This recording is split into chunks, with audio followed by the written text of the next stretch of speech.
Hey, what's up, guys? Talking today a little bit about some tips and techniques for helping us draw when we're wearing lots of clothes. So, weather's starting to change. It's pretty cold here in Iowa this week. So, you guys that live in states that have legit winters, and when we're talking about layers, we're not just talking about a sweatshirt.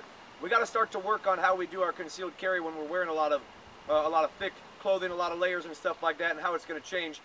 So, normally, when we're wearing just one overgarment, sweatshirt, t-shirt, something that's pretty simple, going inside the waistband, we're going to look something like this. So bring that hand back right on top of that weapon, pull it up, muzzle on target, press out.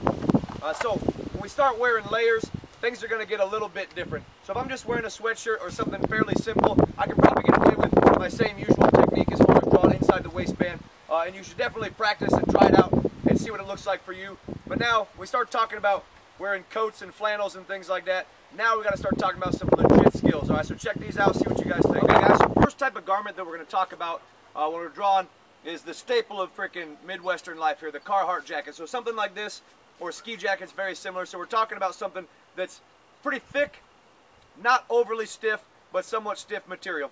So a couple different things I'm going to have to take into account. So one, if I've got my jacket zipped up, generally in the winter, I don't zip my jacket up unless it's really cold. But if I have my coat zipped up, I'm carrying inside the waistband, my technique for this draw is going to be almost the same as normal inside the waistband. The difference is now I'm going to use two hands because I have multiple layers and because I have a coat that sticks down farther than my t-shirt and a t-shirt underneath I need to grab. I'm going to go from here, so I come back with both hands over top of the pistol. I'm going to expose it right into my usual technique. So again, if I'm zipped up, thick jacket like this, go both hands right over top and press out, and everything's going to stay exactly the same. Okay, guys, the second thing we're going to talk about when we're talking about wearing layers and our thick coats and things, I'm wearing the same type of jacket, Carhartt, ski jacket, something like that, but I got it unzipped. So now, because this material is pretty thick and fairly resistant to the wind blowing it open, generally when I'm going to carry like this for a long time, I'm going to take that inside the waistband holster, I'm going to tuck my shirt into it, and keep my jacket around. So I'm still concealed, everything's good here. So now, the main draw technique, for those of you who wear coats and button-up shirts a lot, is going to be nice and simple. So I'm going to sweep that jacket back, expose that pistol, all right, and then keep my hand up here out of the way and press out, just like most of us are used to. So I'm here, so I sweep that garment back, expose, marry, and press out, all right? So again, keep that shirt tucked inside, garments around. So I sweep, shirt stays back, and we press it straight out. Alright guys, so the last type of garment we're going to talk about here, and this is one that I think is a particular problem. When you're wearing something like this flannel right here, this is fairly thick, but it's very loose. It's not a very stiff material at all. So if I'm doing the same type of carry and draw approach that I used with that Carhartt or that ski jacket that I just demonstrated, so I'm going to keep that shirt tucked into my inside the waistband holster. Now, garments like these, a lot of times when you sweep them back, they don't want to stay out of the way. They want to fall back in over your hand or over your pistol because of how light they are, and they're not very stiff.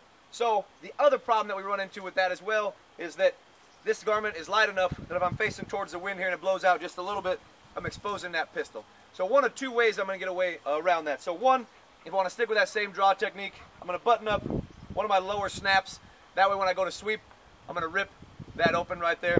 My preferred method is to keep that undershirt over the pistol. That way I keep myself from exposing myself from profiling my pistol.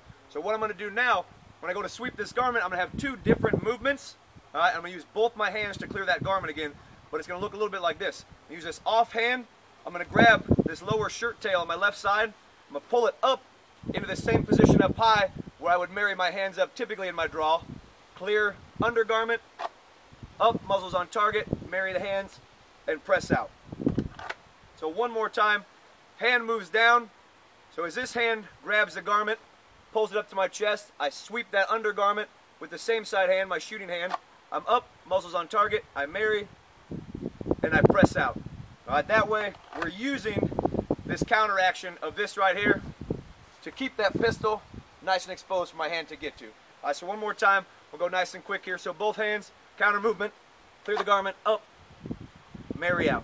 All right, so make sure you guys give all these methods a try. See what works for you. When you're wearing thick clothing, this might be the one time where you need to make some serious adjustments to where you carry the pistol If you have a lot of trouble clearing the garment, you may need to think about moving that pistol farther forward, maybe towards an appendix carry position, or you may need to think about carrying a smaller pocket type of pistol that you can fit within an actual zipped up pocket of your jacket. Make sure you guys try them out. Make sure that if you're going to carry concealed in the winter, as we all should, that you can get to your pistol the same as you could in the summer.